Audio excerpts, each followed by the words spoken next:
ஆண்டவராகிய இயேசு கிறிஸ்துவின் நாமத்தில் என் அன்பின் வாழ்த்துக்கள். இந்த நாளின் தியானத்துக்கு இன்று தெரிந்து கொள்ளப்பட்ட வேத பகுதி சங்கீதங்களின் புஸ்தகம் 16ஆம் அதிகாரம் 8வது வசனம். கர்த்தரை எப்பொழுதும் எனக்கு முன்பாக வைத்திருக்கிறேன், அவரின் வலது பார்சத்தில் இருக்கிறபடியால் நான் அசைக்கப்படுவதில்லை. நாம் அசைக்கப்படக்கூடாது என்று சொன்னால், நாம் கர்த்தரை எப்பொழுதும் நமக்கு முன்பாக வைத்திருப்போம் என்று சொன்னால், எந்த காலத்திலும் நம்முடைய வாழ்க்கை ஒரு நாளும் ஒருபோதும் அசைக்கப்பட்டு போவதில்லை. எனக்கு அன்பான தேவனுடைய பிள்ளைகளே, தாவீதுடைய வாழ்க்கையில் பார்க்கிறோம், எத்தனையோ யுத்தங்கள் வந்தது, எத்தனையோ போராட்டங்கள் வந்தது. ஒரு யுத்தத்துக்கு போக வேண்டும் என்று சொன்னால் தேவனிடத்தில் முதலாவது விசாரிப்பான்.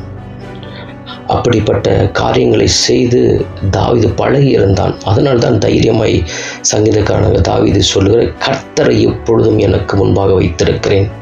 அதனால்தான் ஒரு முறை சிங்கம் வந்தது, ஒரு முறை கரடி வந்தது.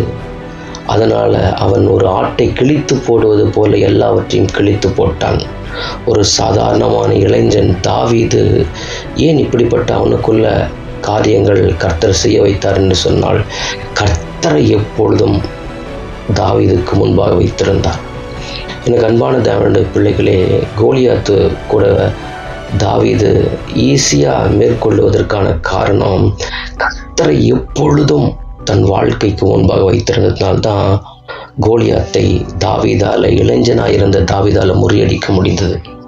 நாமும் கூட நம்முடைய வாழ்க்கையில் கர்த்தரை எப்பொழுதும் நமக்கு முன்பாக வைத்திருப்போம் என்று சொன்னால், நாம் ஒரு நாளும் அசைக்கப்பட்டு போவதில்லை.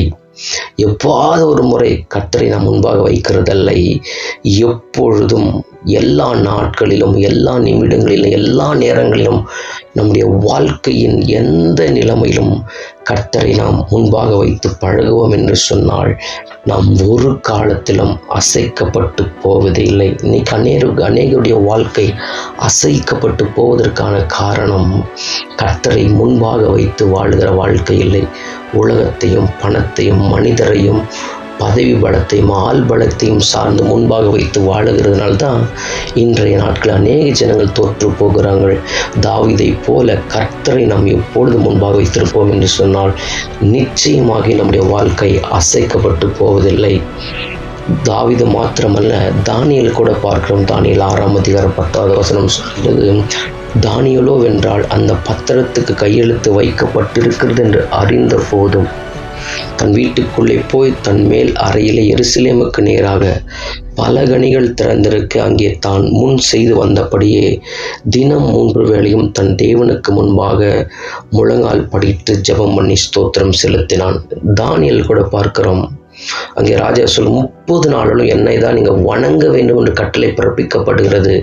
அந்த கட்டளை பிறப்பிக்கப்பட்ட போதும் தானியேல் முன்பு செய்து வந்தபடியே தன் தேவனுக்கு முன்பாக, தானியேல் பாருங்க, தன் தேவனை முன்பாக வைக்கிறார்.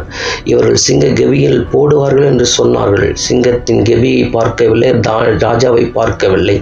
தன் தேவனுக்கு முன்பாக முழங்கால் படிட்டு தானியேல் ஜெபித்ததினால்தான் கர்த்தர் தூதர்களை அனுப்பி சிங்கத்தின் வாயை கட்டி போட்டார். தானியேலை கர்த்தர் ஜீவனோடு கூட இருக்க செய்தார். எனக்கு அன்பான தேவனுடைய பிள்ளைகளே, நம்முடைய வாழ்க்கையில் எந்த நேரத்திலும், எந்த சூழ்நிலையிலும் நம் தேவனை முன்பாக வைத்து பழகுவோம் என்று சொன்னால், நாம் அசைக்கப்பட்டு போகவேதபடி கர்த்தர் செய்து தம்முடைய நாமத்தை நம்ம மூலமாக பூமியில் மகிமைப்படுத்துவதற்கு நம் தேவன் வல்லமையுள்ளவராயிருக்கிறார். செபிப்போம். சர்வ வல்லமையில் எங்கள் அன்பின் பரலோக பிதாவே, அப்பா பிதாவே, இயேசுவின் நாமத்தில் முன்னே வருகிறோம்.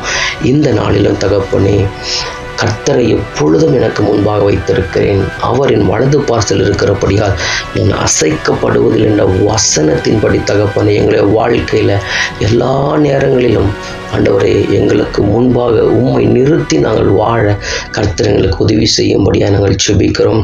அநேக நேரத்தில் பணத்தையும், ஆள்பலத்தையும், உலகத்தையும் நாங்கள் முன்பாக வைத்திருப்போம் என்று சொன்னால், ஒரு விஷயம் தயவாய் மன்னித்து கர்த்தர் இரக்கத்தை வெளிப்படுத்தி, கர்த்தாவே, எங்கள் வாழ்க்கை அசைக்கப்பட்டு போகக்கூடாது என்று சொன்னால் உம்மை முன்பாக வைத்து நாங்கள் செயல்பட கர்த்தர் எங்களுக்கு உதவி செய்யுங்க, கிருபை தாருங்க. தாவீது, தானியேல் வாழ்க்கையை குறித்து நடைபெற்ற சம்பவங்களை கண்டு அறிந்திருக்கிறோம். அதுபோல நாங்களும் உம்மை எங்களுக்கு முன்பாக வைத்து வெற்றியடைய கர்த்தர் உதவி செய்யுங்க. இயேசுவின் நாமத்தில் பிதாவே, ஆமேன்.